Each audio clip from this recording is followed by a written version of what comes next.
A palavra de hoje se chama Abrindo os Céus. Que título é esse? Não está na Bíblia diretamente essa expressão, mas a gente usa no cristianismo esse ditado: céus fechados, céus abertos. A Bíblia fala das regiões celestiais, por isso que a gente fala céu no plural. As regiões celestiais são lugares espirituais onde coisas acontecem que influenciam a nossa vida e a nossa realidade. E ao mesmo tempo que nós sabemos que temos acesso à presença de Deus nas regiões celestiais por meio do seu Espírito em nós, nós sabemos que os anjos de Deus trabalham para servir aqueles que hão de herdar a salvação nas regiões celestiais. A Bíblia também fala no livro de Efésios, capítulo 6, que a nossa luta, os nossos desafios, eles não são puramente humanos, não são contra carne ou sangue, mas contra principados, potestades, dominadores desse mundo de trevas e forças espirituais do mal, aonde?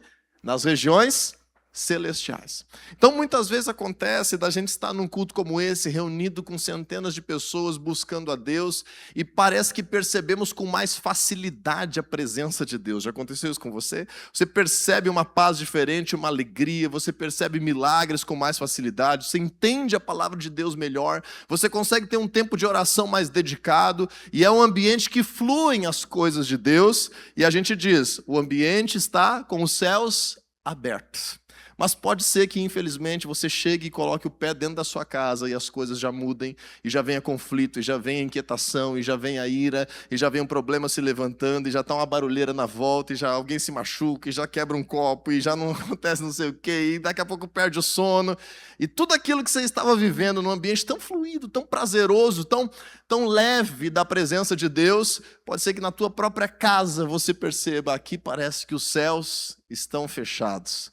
Ou às vezes isso é no ambiente de trabalho, ou é num desafio de saúde, ou é num relacionamento específico. Então nós percebemos isso, esse ditado, que os céus fechados eles representam esse ambiente ou esse período de uma esterilidade, uma estagnação, uma resistência, uma ausência de frutos. Eu não sei se já aconteceu com você isso, de você tentar orar a Deus em algum momento, em alguma situação, em algum lugar, e parece que você entende que a tua oração não está chegando em lugar nenhum, não está sendo ouvida. Você já teve essa impressão? Parece que aquele dia as coisas estão difíceis. Isso a gente apelida de esses céus que estão fechados. Mas em contrapartida, os céus abertos é quando a gente está num momento assim, surfando na presença de Deus, que as coisas acontecem, que existe um tempo de favor, de resposta, de provisão, de bênção, de crescimento, de manifestação do poder de Deus, as coisas estão leves, estão abençoadas. E essa realidade espiritual, normalmente, ela é consequência. Aquilo que a gente percebe com os sentidos naturais é uma consequência de coisas que estão acontecendo numa realidade espiritual. E aí, lá no livro de 1 Reis, capítulo 18, a gente vai ver daqui a pouquinho, a gente vê o profeta Elias durante um momento em que o povo de Israel estava literalmente e espiritualmente com os céus fechados. Ou seja, havia ali um ambiente de se voltarem contra os propósitos de Deus. Havia um rei que foi estabelecido chamado Acabe. Foi um dos piores reis, espiritualmente falando, que Israel teve. Porque além de praticar todos os pecados, todos os desvios de conduta que Jeroboão, o seu antecessor, bem antes, tinha praticado, ele ainda parou o reinado dele, do povo de Deus, da aliança que tinha com Abraão, toda a história com Deus. Ele parou e encontrou tempo e recursos para construir um templo para Baal. E para levar o povo a adorar Baal. E ele se casou com Jezabel, que veio de outro reino, e ela era uma adoradora de Baal. E aí, então, como consequência desse afastamento de Deus, por parte do povo, a bênção do Senhor também se afastou daquela realidade. E aí o profeta Elias profetizou que haveriam 3 anos de seca, de que não teria chuva sobre a terra. E aqueles 3 anos que não teria chuva ocasionaram prejuízos econômicos, prejuízos financeiros, mas também ocasionaram fome. E até o rei foi levado a sair vagando por aí, tentando encontrar um pouco de água para si mesmo. Você imagina o tamanho da escassez que estava. E aí nós vemos o profeta Elias se levantando e mostrando para as pessoas que aquele problema aparente, na verdade, era um problema espiritual. Aqueles céus fechados naturalmente, literalmente, que não chovia, eram antes disso céus fechados espiritualmente. Você lembra quando Jesus chegou na sua cidade de Nazaré? E aí ele tenta lá pregar o evangelho, fazer bastante milagre, e a Bíblia diz assim, Jesus não pôde fazer ali muitos milagres. Você já leu essa passagem? Por causa do quê? Da incredulidade deles. Porque eles começaram a julgar Jesus. Ah, não é aquele ali, o filho de José, os seus irmãos não estão aqui conosco. E aí tiraram a fé em Jesus. Aí que surge aquele ditado, que santo de casa não faz milagre, né? Que Jesus na sua própria terra teve essa barreira, esses céus fechados. Então hoje eu estou falando contigo para que você perceba. Perceba se existem realidades que os céus têm que se abrir. Talvez é na tua saúde, é no teu casamento, é na relação com os filhos, é no teu ministério, é na célula que você participa, é no teu ambiente de trabalho, é na tua sala de trabalho, é na sala de aula, são relacionamentos, é na família, são coisas que você está começando a empreender, são projetos que você tem e parece que não vai, coisas que nós temos que trabalhar para que os céus se abram. E hoje eu quero te mostrar, nesse texto da Palavra de Deus de 1 Reis 18, alguns atributos que nós podemos fazer para mudar essa realidade. E eu não estou falando aqui de você ter certeza de que Deus ouve a tua oração e que você pode ter uma aliança com Deus e que você pode conhecer a sua palavra. Não estou falando disso. Estou falando mais do que isso. De você se ver como um protagonista que vai mudar o ambiente que você se encontra. Você se ver como alguém que tem capacidade de ser usado por Deus para abrir os céus e abençoar inclusive pessoas ao teu redor, porque o ambiente está mudando espiritualmente. Está fazendo sentido para você? E aí então Elias, que tinha essa vida boa com Deus, Elias que estava em comunhão com Deus, que não tinha cometido nenhum desses pecados, ele foi usado por Deus justamente para isso. Para parar a sua rotina pessoal e se preocupar em que os céus se abrissem para a nação de Israel. E assim, quem sabe, Deus está te chamando hoje para entender esses princípios e aplicar na tua realidade. Então, em 1 Reis, capítulo 18, versículo 20, diz assim a palavra de Deus. Esse é o nome do rei, Acabe. Acabe convocou então todo o Israel, que é a nação, e reuniu os profetas no Monte Carmelo, porque Elias tinha pedido isso. Elias profetizou que não haveria mais chuva, e Elias agora chega diante de Acabe 3 anos depois e diz, reúna toda a nação e os profetas de Baal e Aserá no Monte Carmelo, que eu vou estar lá para clamar a Deus por chuva. Algo nesse sentido ficou subentendido da mensagem de Elias. Elias então dirigiu-se ao povo e disse, até quando vocês vão oscilar, nessa tradução que está no telão, titubear, oscilar, ser inconstantes, para um lado e para o outro. Se o Senhor é Deus, sigam-no, mas se é Baal, sigam-no. O povo, porém, nada respondeu. Então Elias aqui nos mostra que a primeira coisa para que nós venhamos romper e abrir os céus e mudar as realidades é cessar com a inconstância espiritual, é romper com essa inconstância, com essa coisa de titubear, de uma hora crer, outra hora não crer, uma hora está voltado para uma coisa, outra hora está voltado para outra, e sermos pessoas com um propósito firme. No livro de Isaías, a palavra de Deus declara que o Senhor conserva em paz aqueles que têm um propósito firme.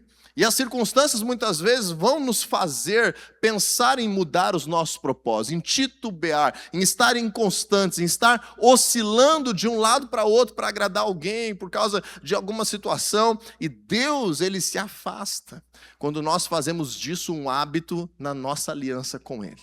Então a primeira coisa que a gente precisa enfrentar numa realidade de mover os céus, de abrir os céus, é uma luta interna contra a própria inconstância, contra a própria oscilação que pode estar presente na nossa vida. Aquela coisa que a gente não consegue ter um propósito firme, assumir um compromisso com Deus. Então o problema de Israel, ele não era não conhecer a Deus, mas ficar um passinho para lá e um passinho para cá, naquilo que sabia que Deus tinha preparado para a sua vida. Projeta para nós lá no livro de Tiago, capítulo 1, versículo 7, a gente já segue aí em 1 Reis 18. A Bíblia diz assim: não pense tal pessoa que receberá coisa alguma do Senhor, pois tem mente dividida e é instável em tudo que faz. Então, a gente, quando se coloca nessa realidade de instabilidade, de ter uma mente dividida, de uma hora crer, outra hora não crer. Uma hora está fervoroso, outra hora está frio. Uma hora está comprometido com Deus, outra hora está descomprometido. Uma hora a gente quer salvar nossa família, outra hora a gente quer perder nossa família. Uma hora a gente quer apostar naquela carreira, outra hora a gente quer desistir daquela carreira. E aí a gente fica nessa inconstância. A Bíblia fala, com o Senhor a gente não vai alcançar alguma coisa. A fé precisa de constância. Então a realidade espiritual, ela começa a mudar quando nós deixamos de oscilar, de ter essa mente dividida entre crer e duvidar da realidade de Deus, da palavra de Deus, da presença de Deus, do mover do Espírito de Deus, das coisas que o Senhor tem feito em nós. Então eu te digo hoje, você precisa ter decisão na tua vida.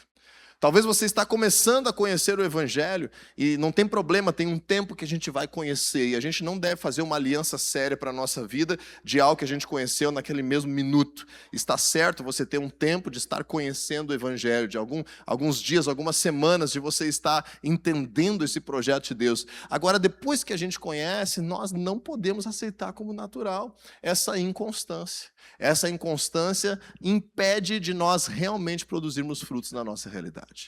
Dito isso, a segunda coisa que nós vemos Elias fazer é restaurar a excelência na adoração a Deus. Então, muitas pessoas têm um compromisso, são constantes, mas quando chega na hora de buscar a Deus e de adorar a Deus, são apáticas. Ou tem ali um espírito pobre, uma coisa dispersa, relapsa, relaxada na presença de Deus. Uma coisa assim de fazer de qualquer jeito, de só assistir os outros, de não ter a sua devoção construída na presença de Deus. E ninguém vai mudar o ambiente espiritual em que está inserido se você não estiver cheio do Espírito Santo. Você não vai mudar o ambiente espiritual se você não estiver edificando uma adoração verdadeira a Deus. E aí no versículo 30 de 1 Reis 18, e agora eu vou precisar da tua atenção, porque nós vamos ler até o versículo 35, diz assim: então Elias disse a todo o povo, aproximem-se de mim. O povo aproximou-se, e Elias reparou o altar do Senhor, que estava em ruínas. Depois apanhou 12 pedras, uma para cada tribo dos descendentes de Jacó, a quem a palavra do Senhor tinha sido dirigida, dizendo-lhe, seu nome será Israel. Com as pedras construiu um altar em honra ao nome do Senhor. E cavou ao redor do altar uma valeta, na qual podiam ser semeadas 2 medidas de semente. Isso é uma referência à profundidade da valeta para o leitor da época. Depois arrumou a lenha, cortou o novilho em pedaços e o pôs sobre a lenha. Então lhes disse, encham de água 4 jarras grandes e derramem sobre o holocausto e sobre a lenha. Façam-no novamente, disse, e eles o fizeram de novo. Façam-no pela 3ª vez, ordenou, e eles o fizeram pela 3ª vez. E a água escorria do altar, chegando a encher a valeta. E agora eu quero te mostrar um detalhe, porque quando você lê esse capítulo 18 de 1 Reis, que eu estou abreviando aqui por causa do nosso tempo, você vai ver que Elias, na verdade, fez um desafio. Ele reúne todo o povo. Do lado dele, 450 profetas de Baal e 400 profetas do Deus Aserá. E ele diz assim, quem é o verdadeiro Deus? É o Deus de Abraão ou é Baal? Escolham. E o povo nada respondeu. Então ele falou, eu tenho um desafio. Nós vamos montar aqui 2 altares. Nós vamos colocar 2 novilhos. Vocês podem escolher o novilho que vocês querem. Ao Deus que responder essa oferta com fogo, quem manda a oferta é verdadeiro Deus. Mas ninguém pode acender fogo nenhum. Quem vai acender é Deus. O que vocês acham? Todo mundo achou bom. Aí então os 450 profetas de Baal, diz que eles escolheram o novilho que eles quiseram, fizeram o ritual que eles quiseram, e começaram a cantar, a dançar, a orar, a invocar Baal, e daqui a pouco eles começaram a se flagelar, a se cortar, a derramar o próprio sangue, e gritar alto, e horas se passaram, e nada aconteceu. E aí Elias agora disse, não, ok, não aconteceu nada, tudo bem. Agora é minha vez. Vem cá, todo mundo se aproxime aqui desse lugar. Ou seja, olha só. Primeira coisa para mudar os céus, reunir as pessoas para adorar a Deus. Como é importante. Como é importante você estar caminhando como igreja. Não precisa ser aqui na Família da Fé. Tem muitas igrejas locais proclamando a palavra de Deus por aí. Mas é muito importante se reunir. Esse ambiente de adoração é diferente do ambiente que eu consigo fazer sozinho na minha casa, ou no meu carro, ou no meu quarto. Então é importante se aproximar. Importante estar lá numa célula, se aproximar de pessoas, se unir, dar as mãos, buscar Deus junto, importante. Então Elias faz isso, pede para todo mundo se aproximar naquele ambiente, naquele mesmo pensamento, naquela convicção. Depois, ao invés de sair clamando para Deus fazer o milagre na hora, o que ele faz? Conserta o altar que estava quebrado.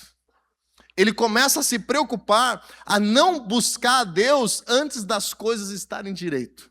Não buscar um milagre para o ambiente antes das coisas internas estarem reparadas, estarem consertadas. Você lembra quando Jesus nos ensina a oração modelo, a oração do Pai Nosso? Que ficou conhecida com esse nome, não está na Bíblia esse título, mas Jesus começa e daí ficou esse título. Pai Nosso que estás no céu. Jesus começa pedindo alguma coisa? Santificado seja o teu nome. Está pedindo alguma coisa? Depois, a única coisa que pede é a própria vontade e o reino de Deus. Venha a nós o teu reino. Seja feita a tua vontade, assim na terra como no céu. E depois de construir essa relação de adoração, de exaltar a Deus, de pedir o seu reino, de se humilhar diante de Deus, aí sim que Jesus nos ensina, o pão nosso de cada dia nos dá hoje. Perdoa as nossas ofensas e tudo mais que você conhece. Então Elias nos ensina que antes da gente mudar a realidade espiritual, a gente precisa colocar Deus no lugar dele. A gente precisa nos colocar no nosso lugar. E querer ser restaurados, querer ser reparados, querer estar inteiros diante de Deus. Quem sabe é se arrepender de alguma conduta pecaminosa, quem sabe é desligar um pouquinho de coisas que estão enchendo a tua cabeça. É ter aquele momento de restauração. E quando a gente percebe esse detalhe, nada do que está escrito na Bíblia é em vão. Diz em Romanos 15:4 que tudo que foi escrito no passado foi escrito para nos ensinar. Então ali no versículo 32, 31 ainda, diz assim: depois apanhou 12 pedras, uma para cada tribo dos descendentes de Jacó. E aí no 32 diz, com as pedras construiu um altar em honra ao nome do Senhor. Você leu isso junto comigo? Percebeu ou não? O que a gente está aprendendo com essa frase? Estamos aprendendo que o altar de adoração precisa nos representar. Você tem parte nessa adoração que está sendo edificada nessa noite aqui. Você tem uma parte importante na adoração que nós estamos entregando a Deus aqui nessa noite. Você crê nisso? Está entendendo isso? Diga para quem está ao teu lado, você tem uma parte muito importante na nossa adoração como igreja. Entenda de uma vez por todas, nós não cremos como família da fé que culto é plateia e palco. Culto não é plateia e palco. Culto é o povo de Deus adorando a Ele, buscando a sua face. Mas para isso nós precisamos de ordem. Nós precisamos estar dirigindo-nos no mesmo propósito. Por isso que nós temos aqui alguém que está conduzindo cada momento da nossa reunião, para não ser desordem. Mas o culto não é feito de alguém assistir o outro buscar a Deus. O culto é feito de cada um de nós representados nesse altar de adoração. Então, se você quer mudar o ambiente espiritual em que você se encontra, você precisa se ver como essa pessoa que constrói adoração. Como essa pessoa que honra o nome de Deus. Como essa pessoa que o teu nome está envolvido nessa adoração que está crescendo aqui na nossa cidade. Está crescendo a adoração a Deus na nossa cidade. Está crescendo, nós estamos vendo o reino de Deus avançar. E você não pode colocar isso nas costas de um ou dois que estão liderando esse processo, não. Cada uma das tribos de Israel tinha o seu nome envolvido naquele altar que estava sendo construído. E aí a gente aprende aqui nesse versículo 32 que o altar ele é construído, a adoração ela é edificada. E assim a gente entende que muitas vezes para romper um ambiente espiritual de frieza, de estagnação, dos céus fechados, a gente precisa insistir na adoração. A gente precisa provocar algo espiritualmente. A gente precisa clamar com mais intensidade. A gente precisa fazer tempo acontecer e essa adoração ir sendo construída, e sendo edificada, até perceber que a glória de Deus se manifestou. Faz sentido para você isso ou não? Faz sentido para você entender que muitas vezes o ápice da adoração nossa aqui como igreja, quando nos reunimos, só um exemplo, é quase que no finalzinho. Parece que está mais fluido, parece que está mais liberado, porque uma adoração foi construída. E isso se reflete no nosso devocional, se reflete na nossa célula, em vários aspectos. E aí depois a gente aprende ali no versículo 33, que Elias teve excelência em cada detalhe. Em arrumar a lenha, em cortar aquele novilho, em preparar essa adoração. Cada detalhe, quando tu vai buscar a Deus, não trate a tua Bíblia de qualquer jeito, não fique amassando as folhas da tua Bíblia. Eu tenho uma coisa com isso, sabe? Uma excelência de você ir orar a Deus. Não vai orar a Deus de qualquer jeito.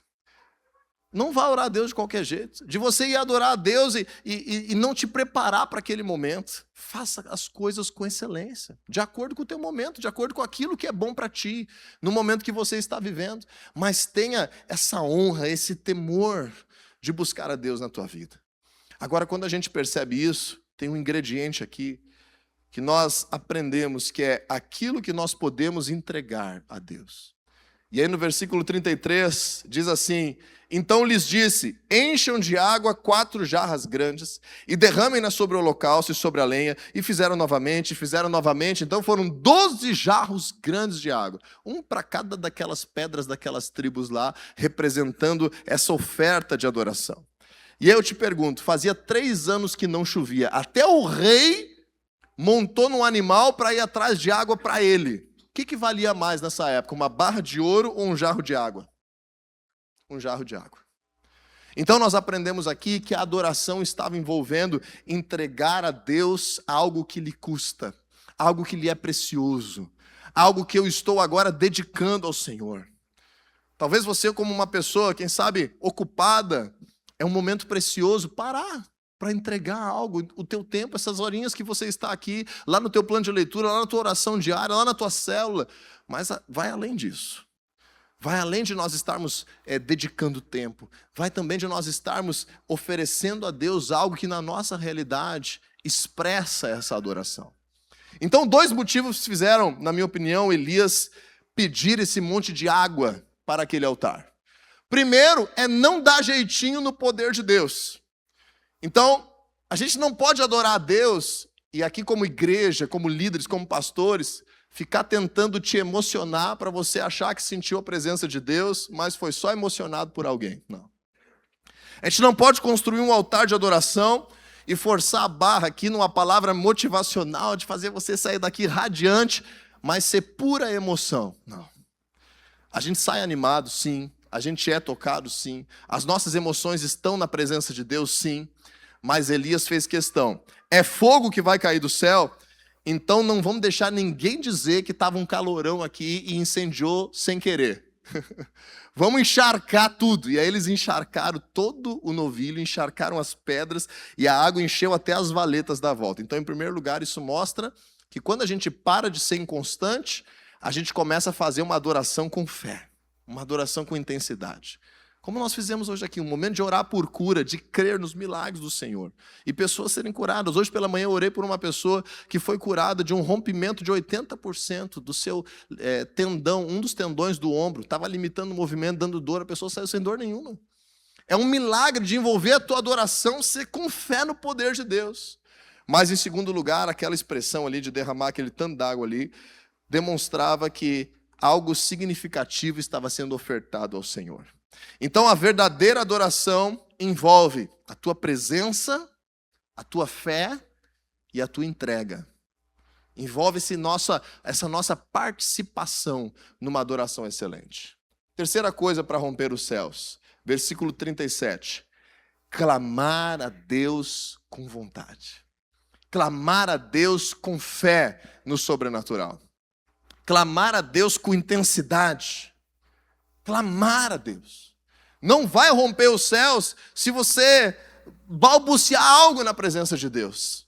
Não vai romper os céus se você não for intenso. A Bíblia fala no livro de Tiago, capítulo 5, que Elias orou fervorosamente.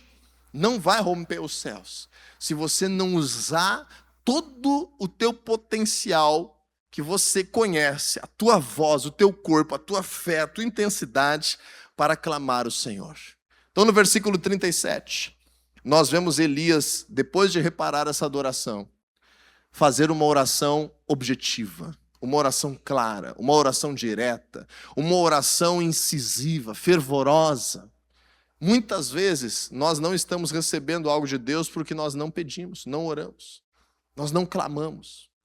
Nós estamos fazendo frases genéricas, rezas repetidas, frases decoradas, lendo um devocional e achando que está suficiente aquela oração.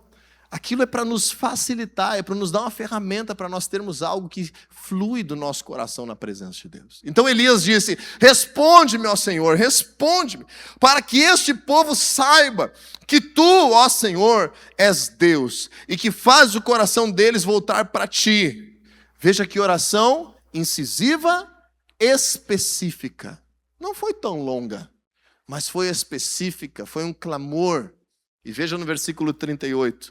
Então o fogo do Senhor caiu e queimou completamente o holocausto, a lenha, as pedras e o chão. E também secou totalmente a água na valeta. Quando o povo viu isso, todos caíram prostrados e gritaram. Aqueles que estavam lá mudos, aqueles que estavam lá inertes, aqueles que, quando foram confrontados, disseram: a gente não sabe se é Deus ou se é Baal, não sei. No momento que tem um ambiente de adoração restaurado, no momento que a inconstância para, o que eles gritaram? O Senhor é Deus, só o Senhor é Deus. E ao perceber isso, o ambiente começou a mudar. E o ambiente mudando, houve uma mudança dentro do coração das pessoas. Veja como Elias disse: Deus que faz o coração deles voltar para ti. Então a nossa adoração precisa causar um ambiente de clamor. E esse clamor faz com que as regiões celestiais mudem, com que venha a glória de Deus, com que venha milagre. E muitas vezes nós percebemos isso.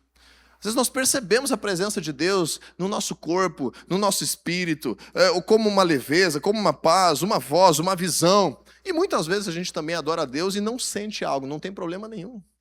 O que nós queremos é os frutos daquilo que Deus está para fazer. Mas agora pensa comigo, caiu fogo do céu, houve uma intervenção sobrenatural, mas a seca continua ou não? Continua. Tinha chovido já? Não. E esse é o erro da maioria dos cristãos frequentes na igreja, que estão de coração buscando a Deus, que estão orando, que estão lendo a Bíblia, que estão se reunindo, que estão adorando a Deus. Não transicionar esse ambiente de se sentir cheio da presença e da glória de Deus para agora Deus usá-lo na sua realidade vigente.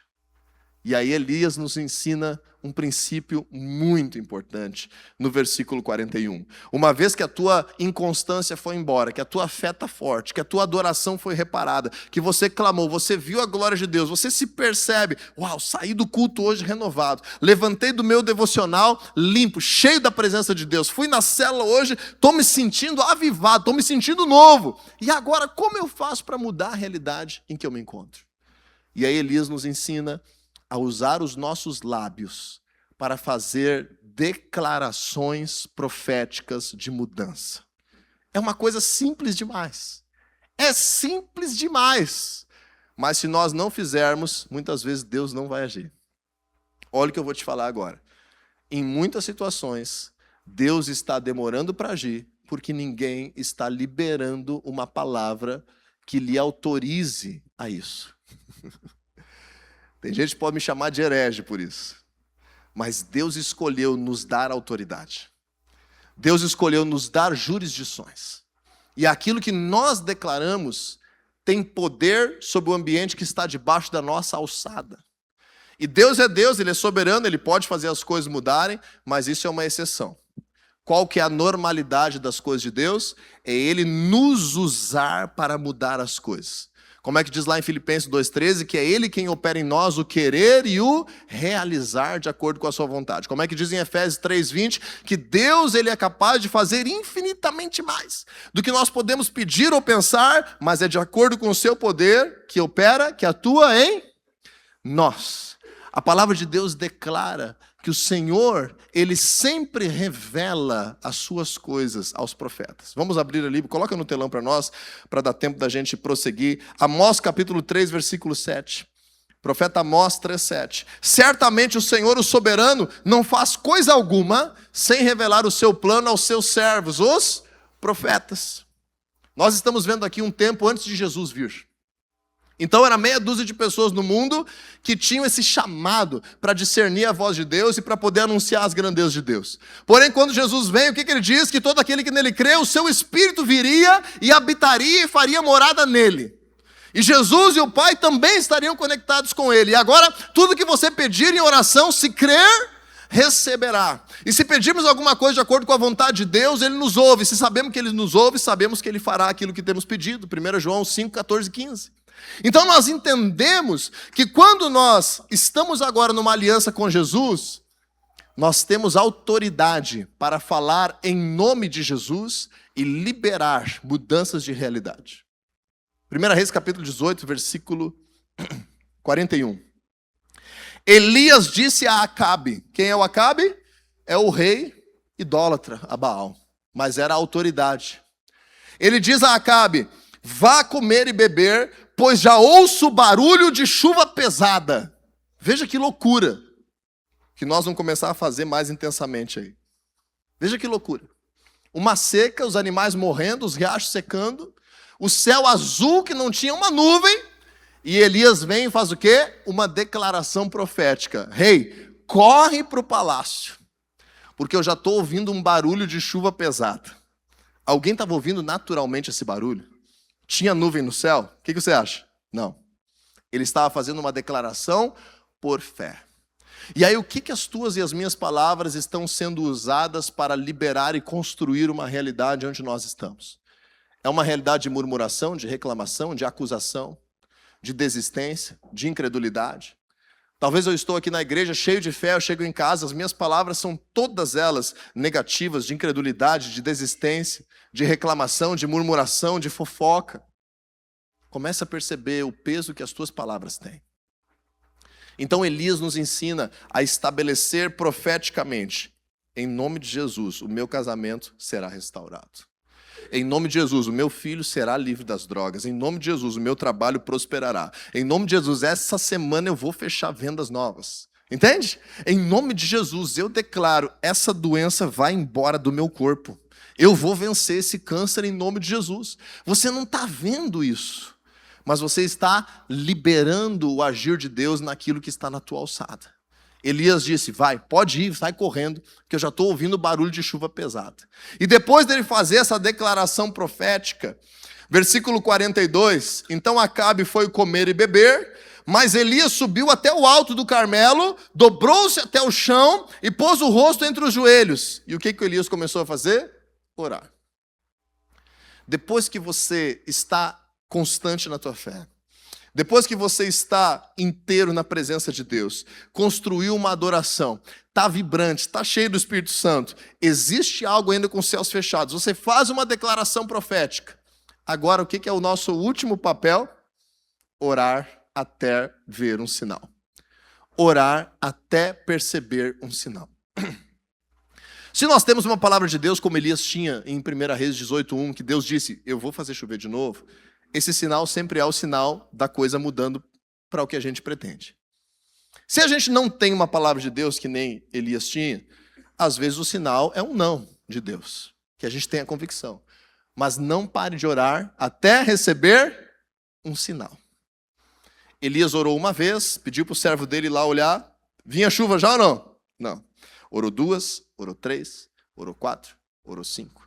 Orou 6 vezes. Na 7ª vez que ele estava orando, ele disse ao seu servo, vá ver se já existe algum sinal no céu. E o que ele disse? Está chovendo horrores. O que ele falou? Senhor, eu estou vendo lá longe uma pequena nuvem do tamanho da mão de um homem. Imagina, uma nuvenzinha do tamanho da mão de um homem, lá longe. O que era isso? É o resultado dos céus abertos já ou é um sinal? É um sinal. Quando Elias viu o sinal, ele disse, Deus já começou a fazer, agora a gente pode ir. Agora podemos ir porque vai acontecer o milagre. E aí no versículo 45, diz assim, enquanto isso, nuvens escuras apareceram no céu, começou a ventar e chover forte, e Acabe partiu de carro para Jezreel. Quando Deus encontra um povo alinhado com a sua vontade, os impedimentos espirituais são removidos, os seus propósitos começam a encontrar espaço e os milagres começam a ser liberados. Então o Senhor, Ele nos chama a declarar, sob a influência da sua presença, da sua vontade, aquilo que Ele deseja fazer, porque Ele nos deu autoridade sobre o ambiente em que nós vivemos. A seca em Israel não terminou só porque Elias orou, mas porque houve um processo de restauração espiritual. A inconstância foi embora. Houve uma decisão de servir a Deus. A adoração foi reparada. Não era um adorando e os outros assistindo. É todo mundo representado junto e buscando o Senhor e exaltando o seu nome, edificando essa adoração. Depois era o clamor pela glória e pela presença de Deus. E aí a presença de Deus rompeu, o poder veio fogo. E as pessoas estavam percebendo a realidade de Deus. E por fim, declarar profeticamente aquilo que aconteceria. Talvez existem áreas da sua vida hoje que parecem com Israel durante a seca. Um tempo de escassez, um tempo de conflito, um tempo de resistência, um tempo de inconstância, um tempo de uma adoração esfarrapada. E é preciso que a gente venha romper com isso e restaurar essa adoração e clamar com fé e alinhar as nossas palavras e viver algo sobrenatural. E uma pequena nuvem se levantará e o Senhor liberará os céus sobre a sua realidade. Você hoje está aqui, essa é uma palavra diferente. Você hoje está aqui, talvez esses céus se abrirem, nem precisa ser sobre o teu ser. Talvez você está se sentindo super bem com Deus. Talvez não. Talvez você está se sentindo distante e é algo individual. Mas eu creio que o Espírito Santo pode te levar agora a entender como que você pode, aonde está posicionado durante a semana, ou em casa, ou no trabalho, seja onde for, você ser um agente de transformação para romper os céus naquele lugar. Quando os discípulos de Jesus saíram de 2 em 2 nas aldeias e vilarejos aonde Jesus estava para chegar, que ninguém conhecia dele ainda, começaram a pregar o evangelho, começaram a anunciar a palavra de Deus, começaram a operar milagres, começaram a libertar as pessoas das opressões do mal, a curar os enfermos. O que Jesus diz para eles espiritualmente quando eles voltam? Quando eu discerni Satanás caindo do céu como um relâmpago, enquanto vocês estavam lá. Então, às vezes, nós estamos entrando numa casa e os céus estão mudando. Nós estamos entrando no ambiente de trabalho e os céus vão mudar. Nós estamos criando um relacionamento novo com o cliente e os céus vão mudar. Nós estamos chegando numa empresa, numa posição nova, somos promovidos a um cargo de liderança e o ambiente vai mudar. Você está agora o primeiro da tua casa buscando a Deus, você coloca o pé em casa e eu profetizo em nome de Jesus, o ambiente vai mudar. Os céus irão se abrir sobre a tua realidade. Não brinque com a adoração, não seja inconstante, não clame de forma assim branda. Busque a Deus de verdade e os céus se abrirão. Vamos fazer isso? Vamos buscar o Senhor, vamos colocar de pé.